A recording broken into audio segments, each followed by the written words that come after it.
Aimé Henri Konan Bédié, président du PDCI RDA et président de la conférence des présidents des partis du RHDP.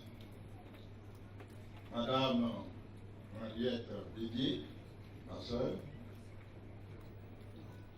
Messieurs les ministres d'État, Monsieur le Premier ministre Aoussou Janou, chers frères, Mesdames et Messieurs les ministres, Messieurs les vice-présidents du PDCI RDA, Mesdames et Messieurs les partis membres du RHDP, Monsieur le Président national de la Fondation Espoir du PDCI RDA, Monsieur Patrick Atlan et René Yedieti, responsable de la librairie de France. Honorables et distingués invités,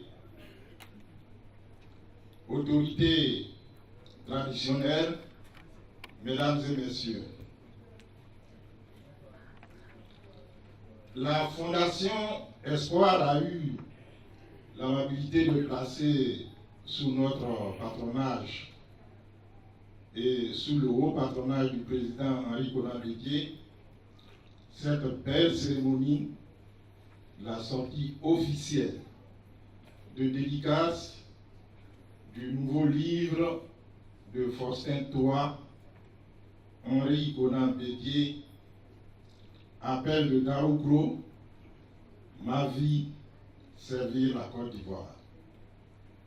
Cet ouvrage est édité par la maison d'édition Tabala, qui fut l'éditeur en 2012 de l'oufouettisme en 100 citations du même auteur. Il nous est donc particulièrement agréable de saluer l'initiative et les initiateurs de cet événement qui nous rassemble ce jour. Pour notre part, en nous invitant à patronner cette cérémonie de dédicace que nous ressentons comme un hommage à Henri Konan Bédié, la Fondation Espoir nous honore en nous associant à cette mission d'édification de nos compatriotes sur la vie de l'homme, sur son œuvre et sur l'espoir qu'il a été et continue d'être pour notre pays et pour sa jeunesse. Nous voulons ici réitérer encore à notre jeune frère Zé Daouda Coulibaly, président de la Fondation Espoir du PDCI RDA, nos félicitations pour son dynamisme et sa disponibilité au service de la jeunesse de son pays et de son parti.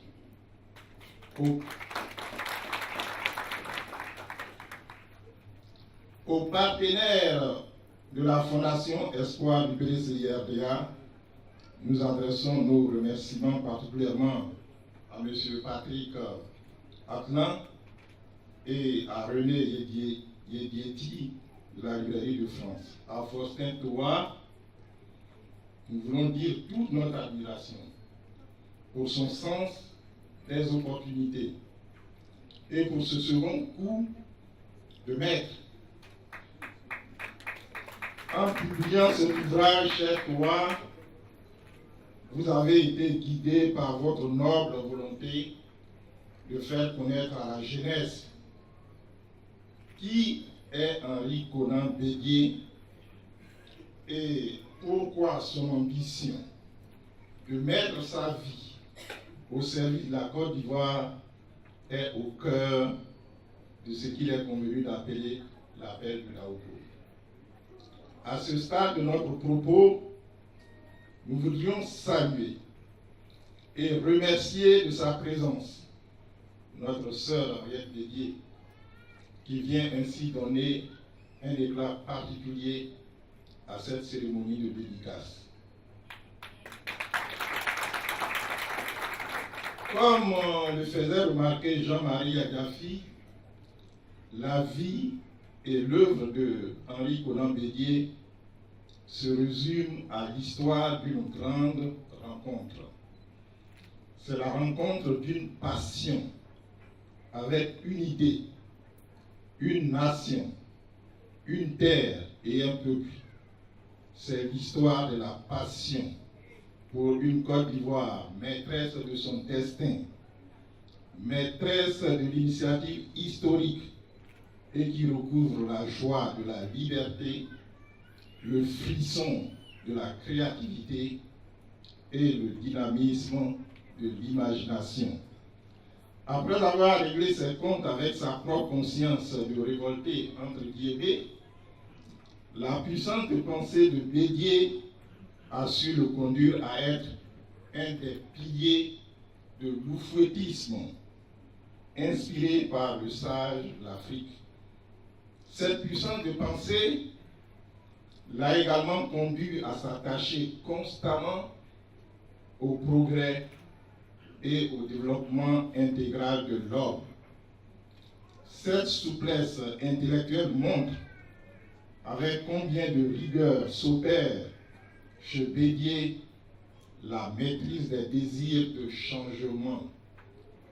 Comment l'éléphant d'Afrique, autre nom de la Côte d'Ivoire émergente, pourrait-il devenir une réalité si le parti des oufouettistes ne conserve pas le pouvoir?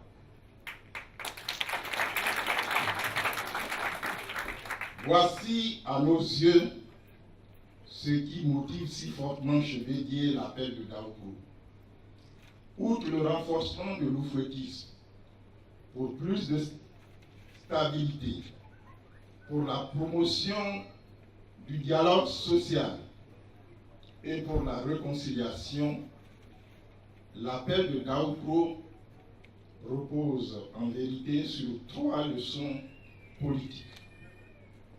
La première est qu'on ne conserve le pouvoir qu'en le partageant.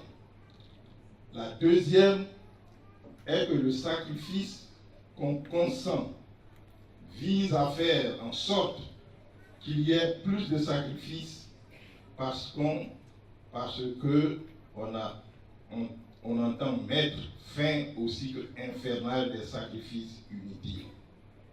La troisième leçon est celle du service et du souci des autres, car il n'y a pas d'action plus noble que le service politique des autres pour une solidarité agissante en vue du bonheur et du bien-être partagé.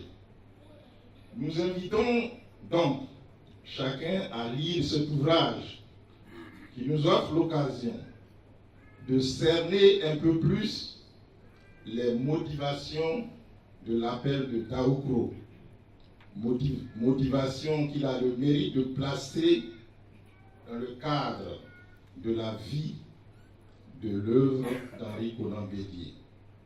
Que chacun se souvienne que l'enfant de Dadiekro est né sous le regard des bossons, c'est-à-dire des génies tutélaires. L'oracle nous apprend que cet enfant est chargé de corbeilles de miel et qu'il chasse les abeilles autour de lui. Du sommet des rochers pluvieux, il apportera de l'eau au fleuve pour la résurgence des sources taries. Prédestiné, il sera prénommé Nzeba.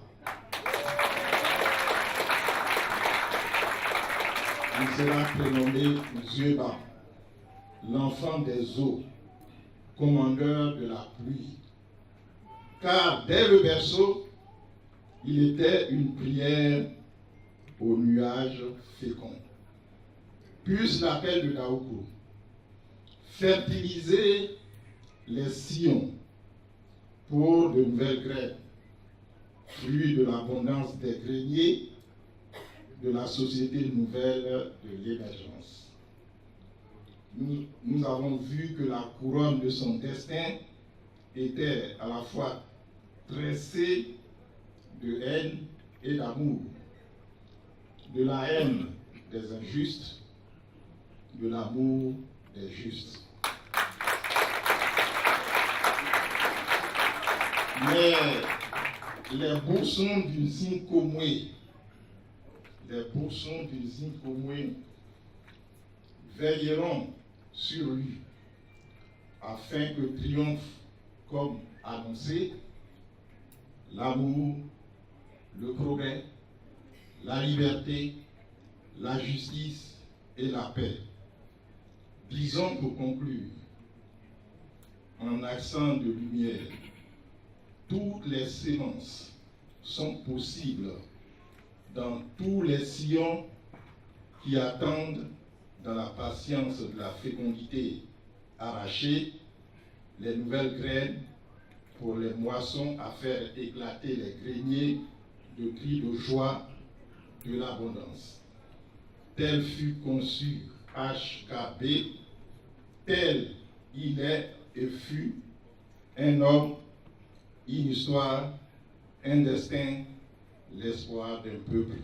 Merci de votre main.